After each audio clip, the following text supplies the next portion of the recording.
ERCP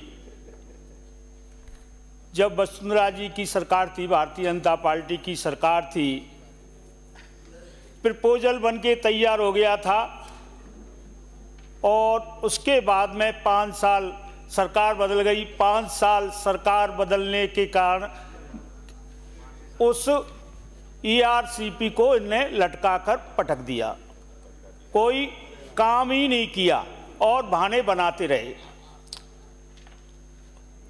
हमारी सरकार आई, सरकार बनने के बाद में माननीय भजनलाल शर्मा जी मुख्यमंत्री बने। उनके प्रयासों से माननीय केंद्र में सरकार भारतीय जनता पार्टी की डबल इंजन की सरकार, आगे से भी जोर लगाया और पीछे से भी जोर लगाया और ईआरसीपी आ गई, ईआरसीपी घोषित हो गई। डबल था इंजन, शिलान्यास भी हो गया, शिलान्यास भी हो गया और पानी आएगा आएगा। आप तो नहीं ला पाए पर पानी आएगा। आप तो यानी आपके ईआरसीपी जेजेएम को ही पी गए, जेजेएम को ही पी गए। अब हल्ला मचा रहे हैं पानी नहीं है, पानी नहीं है, पानी नहीं है। तो मैं माननीय मुख्यमंत्री और प्रधानमंत्री जी को धन्यवाद देता हूं। और जो भरतपुर में माननीय मुख्यमंत्री जी ने घोषणा करी थी, रूपारेला में भी पानी आएगा, बाण गंगा में भी पानी आएगा और गंभीर नदी में भी पानी आएगा, इसके लिए भी बहुत बहुत मैं मुख्यमंत्री जी को धन्यवाद देता हूं। अभी हमारे संभाग में मीटिंग हो रही थी, उसमें मुख्यमंत्री जी गए थे। तो जो हमारे भरतपुर का जो नक्शा है वो इस प्रकार से, कमालपुरा का बॉर्डर पड़ता है, पथेना गांव पड़ता है, तो वो सारा नक्शा बता रहे थे। हर गांव पर एक डैम हुआ होता था, हर पंचायत पर एक बंद हुआ करता था, वो सारे बंद भरते थे। जो बाणगंगा में पानी आएगा, रूपारेला में पानी आएगा, गंभीर में पानी आएगा, वो बंद सारे भरा करेंगे। और एक बात और कह रहे थे, जब हम छोटे छोटे थे, वो भी छोटे थे, हर बांध में कमल का फूल खिलता था, हर बांध में कमल का फूल खिलता था।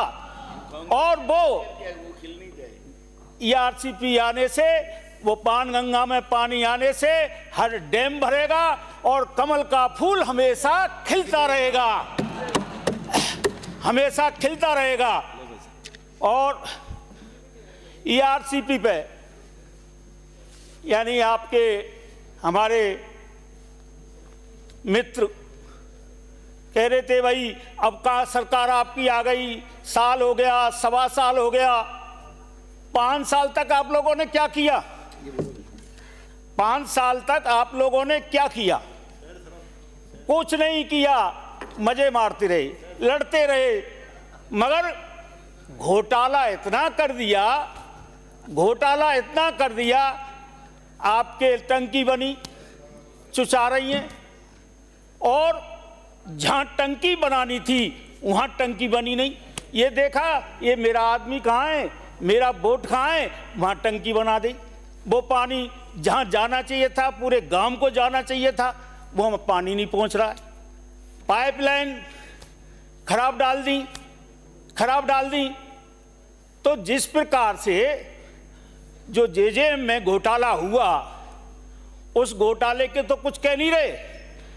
एक हमारे कांग्रेस के ही, आपके ही में साथी थे, हमारे भरतपुर में विधायक थे, ठेकेदार थे, कह रहे थे, ठेकेदार कह रहा था, साहब मेरा बिल पास करा दो, मान की तू मेरा काम कर दे, मैं तेरा काम कर दूंगा।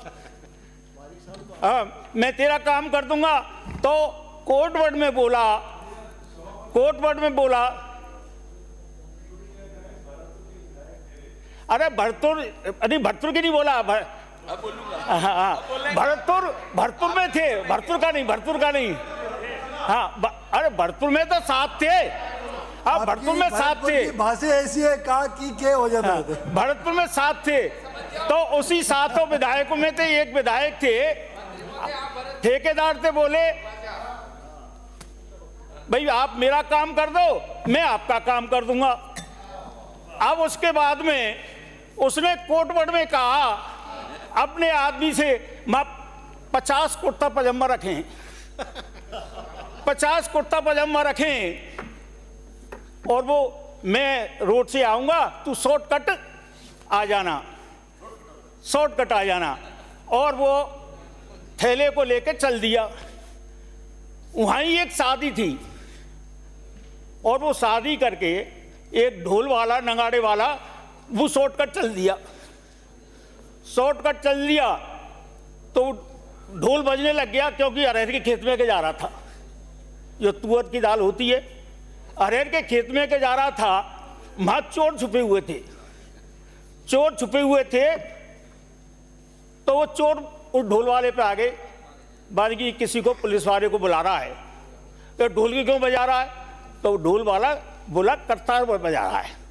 इतने में वो थैला वाला लेके आ रहा था जो कुर्ता पजामा को, वो भागा। बिन चोरों ने ढोल वाले को तो छोड़ दिया और कुर्ता पजामा वाले को पकड़ लिया। तो माने देखे भाई, वो बोला इसमें तो कुर्ता पजामे,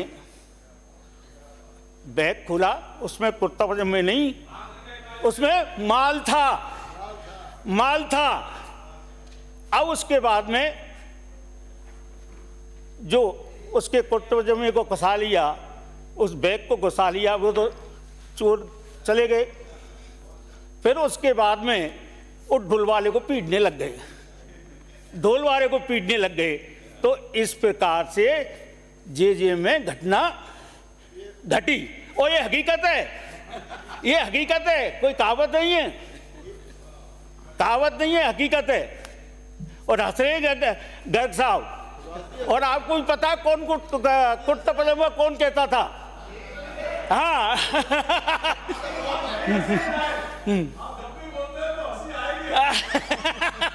नहीं, आपको पता है कुर्ता पजामा कौन कहता था?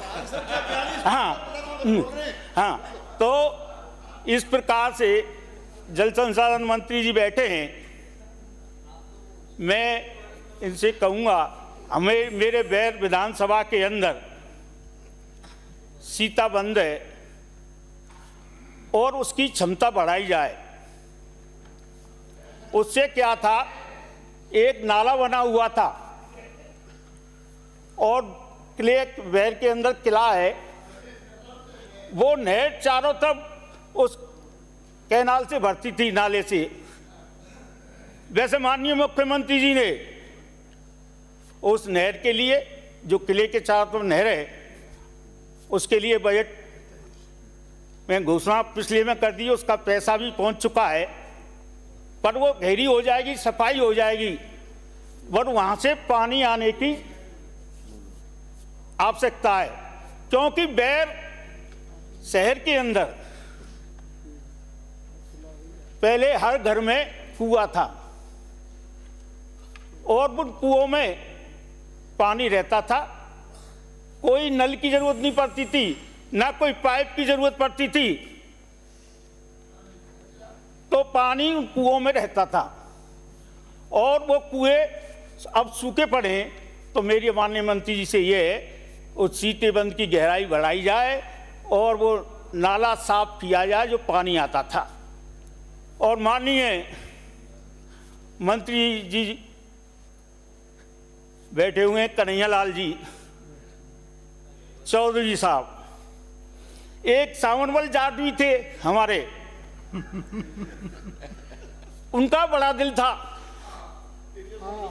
उनका बड़ा दिल था। हाँ, तो जो कोई भी जाते थे, हम भी जाते थे, हम एमपी थे, एमएलए थे, तो जो मांगते थे उससे 10 गुना दे देते थे।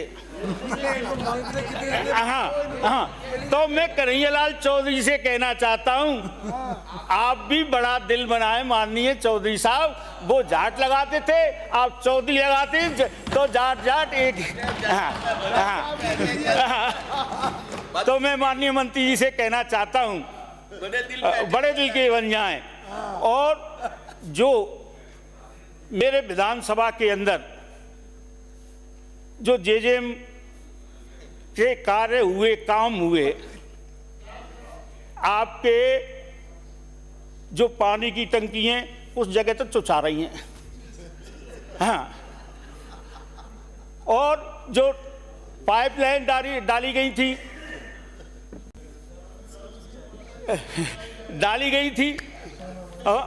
लीकेज, यानी लीकेज भाई पहले छप्पर हुआ करता था, उसको यूं कहते थे साहब, यानी टपका पड़ रहा हो या चुचारो है, चुचारो है।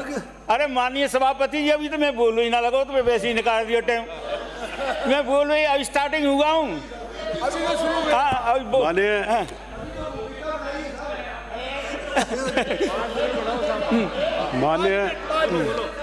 माननीय अध्यक्ष, माननीय सभापति महोदय, थोड़ा सा हाथ जोड़ के निवेदन कर रहा हूँ। हाँ, यानी मैं जाति का कोरिया हूँ, और जब मैं चुनाव लड़ता हूँ तो ये कहते हैं माननीय सभापति महोदय, फिर जीते को कोरिया, तो नेता बोलने दो। मैं माननीय, अरे माननीय जल संसाधन एवं पीएचडी की मांगों पर अपना विचार व्यक्त करना चाहूंगा। रुक जाओ नहीं, अरे मेरा टाइम किल हो रहा है, सभापति महोदय मेरे को बैठा देंगे। माननीय सभापति महोदय,